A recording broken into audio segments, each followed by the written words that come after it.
इस कहानी में हम देखेंगे कि जब ब्रह्मा बाबा में शिव बाबा की प्रवेश तो हुई, तब आध्यात्मिक शिक्षा को बढ़ाने के लिए बाबा ने क्या किया। और दादी निर्मल शांता जी का एक अद्भुत किस्सा सुनेंगे, जिसमें बाबा ने उनकी दृढ़ निश्चय की कड़ी परीक्षा कैसे ली। बाबा ने शुरू में सिलाई का स्कूल खोला। यज्ञ में इतने सारे बच्चे थे, सभी के कपड़े सिलाई करने होते थे। सबसे पहले बड़ी दीदी यानी मनमोहिनी जी हमारी टीचर थी। वो हमें सिखलाती थी। मैंने दीदी के साथ सिलाई का काम बहुत समय तक किया। भाइयों के कुर्ते पजामे और बहनों की फ्रॉक होती थी। फ्रॉक के बीच में ओम होता था। बाबा सिलाई के साथ साथ सफाई भी सिखाते थे। रात में बाबा मम्मा चक्कर लगाने आते थे। हम सभी के बिस्तर पाँव आदि साफ हैं या नहीं देखते थे। यदि किसी के पाँव साफ नहीं होते थे तो बाबा कहते थे, देखो इसकी नींद भी तमोगुणी होगी। बाबा हर बात की गहराई में जाते थे। सेवा भी एक मनोरंजन की तरह करते थे। यज्ञ में हरेक यज्ञवत्स को हर काम करना पड़ता था। बाबा कहता था, ना कहने वाला नास्तिक है। एक बार बर्तन मांजने की ड्यूटी मेरी लगी। ना तो बोलना नहीं था, नहीं तो बाबा के पास रिपोर्ट चली जाती थी। मैं बर्तन मांजने लगी। उनमें एक बड़ा पतीला यानी टोपिया था। उसमें राख डालकर उस टोपिये के अंदर घुस गई और उसको मांजने लगी। साफ ऐसे कर रही थी जैसे घूम घूम कर डांस करते हैं। उस पतीले के अंदर मैं घूम घूम कर साफ कर रही थी। उतने में सामने से बाबा मम्मा आ गए। बाबा ने मुझे देखा और बोला, बच्ची ये क्या कर रही हो, पतीले के अंदर डांस कर रही हो क्या। मम्मा बाबा को देखकर मैं बाहर आई। बाबा कहने लगे, बच्ची क्या बात है, टोपिये में डांस कर रही है। मैंने कहा, बाबा डांस नहीं, साफ कर रही थी। आज बर्तन मांजने की ड्यूटी मेरी है। फिर बाबा ने मम्मा को कहा, बच्ची को बर्तन मांजने की ड्यूटी नहीं देना। बाबा ने ये इसलिए कहा क्योंकि मुझे दमे की बीमारी थी। तब से बर्तन मांजने की ड्यूटी से मेरी छुट्टी हो गई। निश्चय की कड़ी परीक्षा। दमे की एक विचित्र कहानी है। जन्मपत्री में मेरी आयु केवल 25-30 वर्ष थी। शुरू में यज्ञ में कोई भी बीमार पड़ता था तो बाहर से किसी डॉक्टर को नहीं बुलाते थे। हम घरेलू दवाई से ठीक हो जाते थे, या कोई संदेशी बहन ट्रांस द्वारा बाबा से संदेश लाती थी, अर्थात बाबा से दवाई पूछकर आती थी। वही दवाई हम करते थे। एक बार मेरे साथ भी ऐसा ही हुआ। मुझे बहुत दमा होता था, रात भर जागती थी। बाबा मम्मा देखते थे।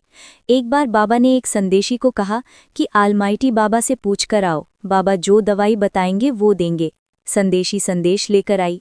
संदेश में आलमाइटी बाबा ने कहा, ये बच्ची बर्फ के पानी से स्नान करेगी तो दमा चला जाएगा।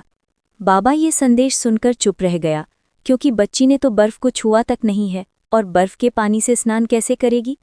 बाबा ने मुझे पूछा, बच्ची तुम्हारे लिए आलमाइटी बाबा ने ये संदेश दिया है, तुम बर्फ के पानी से स्नान करोगी।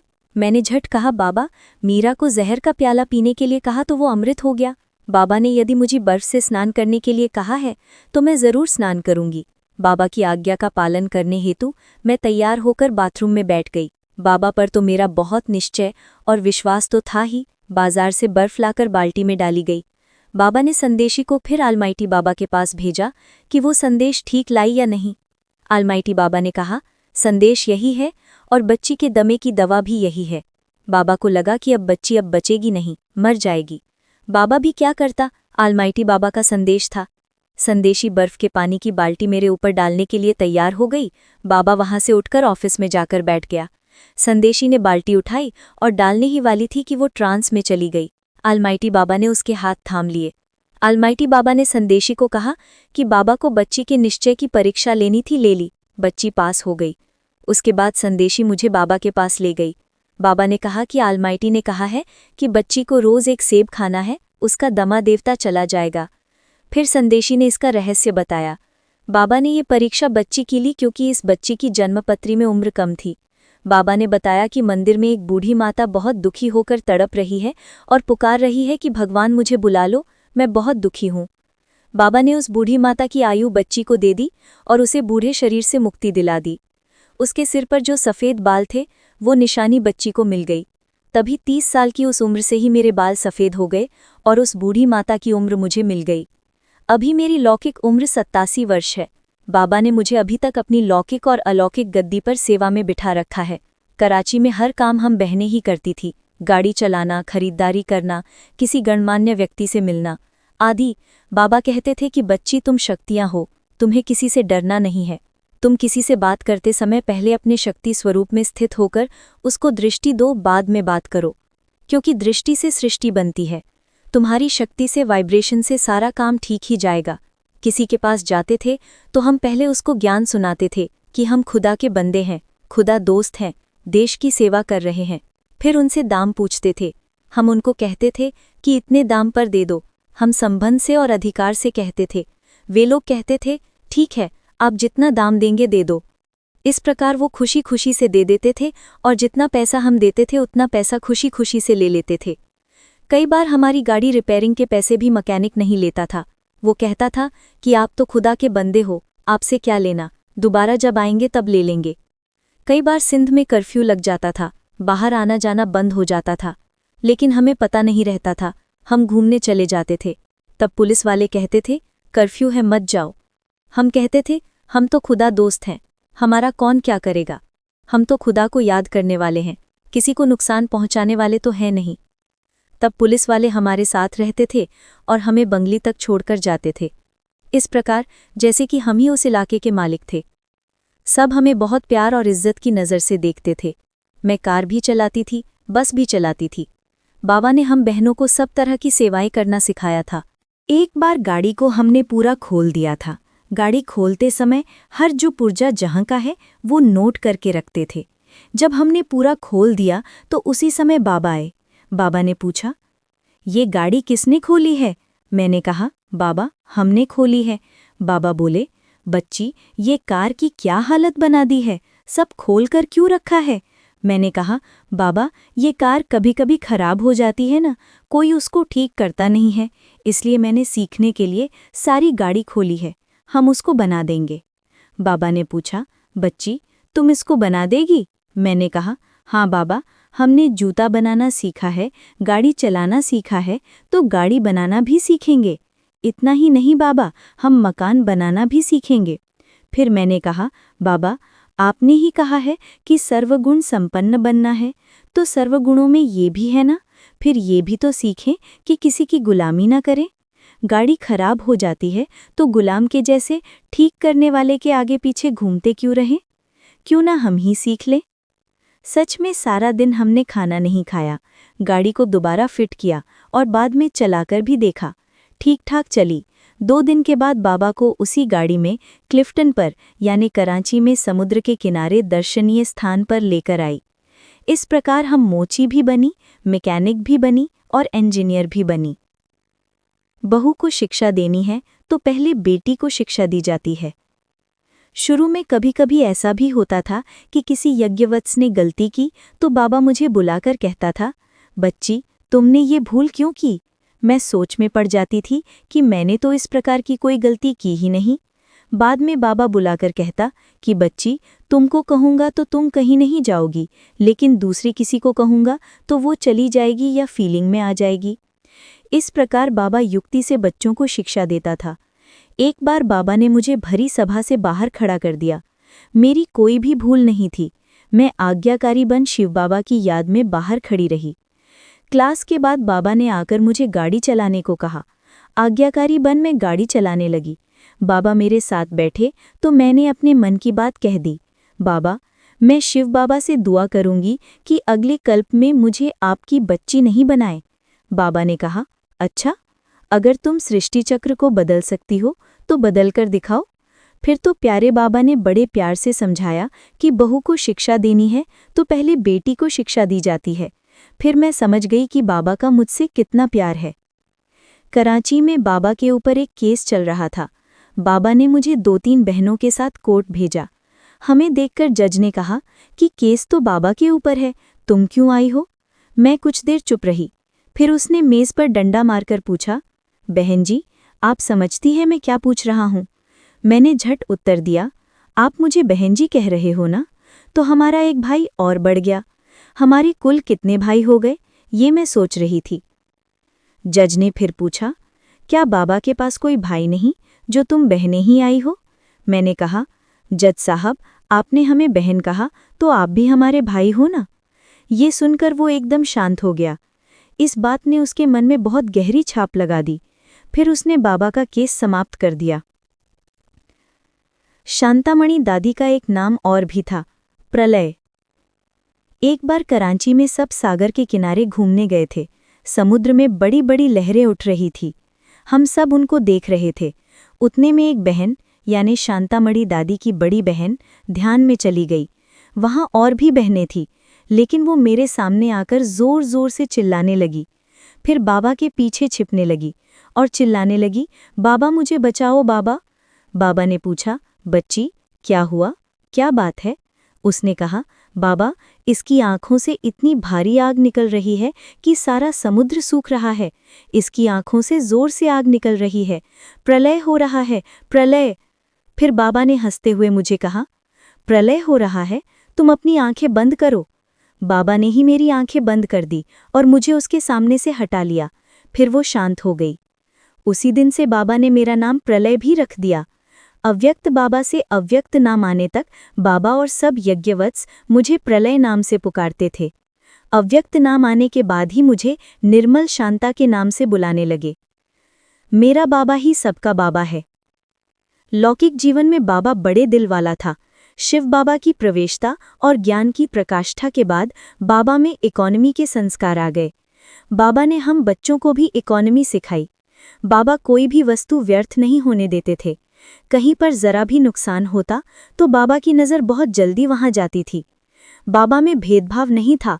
उनके सामने कोई भी जाते थे, चाहे ज्ञानी अज्ञानी, हिंदू मुसलमान, सब उनको बाबा कहते थे। फिर बाबा कहता था, बच्चे ज्ञान सुना, मुरली सुनी, आओ टोली खाओ। बाबा सबको इतना प्यार करता था कि किसी को ये महसूस नहीं होता था कि मैं पराया हूँ। सब यही अनुभव करते थे कि ये हमारा बाबा है। हमारे पास जो ड्राइवर था वो मुसलमान था। उसको भी बाबा कहते थे, बेटा गाड़ी ले आओ, आज फलाने स्थान पर जाना है। उस समय सिंध में इतने भारी हंगामे थे, लेकिन हमारा कोई ने कुछ नुकसान नहीं किया। हम सदा सेफ रहे। हमें मुसलमान लोग भी खुदा बंदे कहते थे। भारत पाकिस्तान विभाजन, हम तो चले अपने देश, सबको कहें खुदा हाफिज। भारत पाकिस्तान विभाजन के बाद ज़्यादातर हिंदू मुंबई दिल्ली आदि शहरों में चले गए। हमारी रिश्तेदार भी कहने लगे कि पाकिस्तान में अब मुसलमान ही होंगे तो सेवा होगी ही नहीं, इसलिए सेवार्थ भारत में जाना अच्छा है।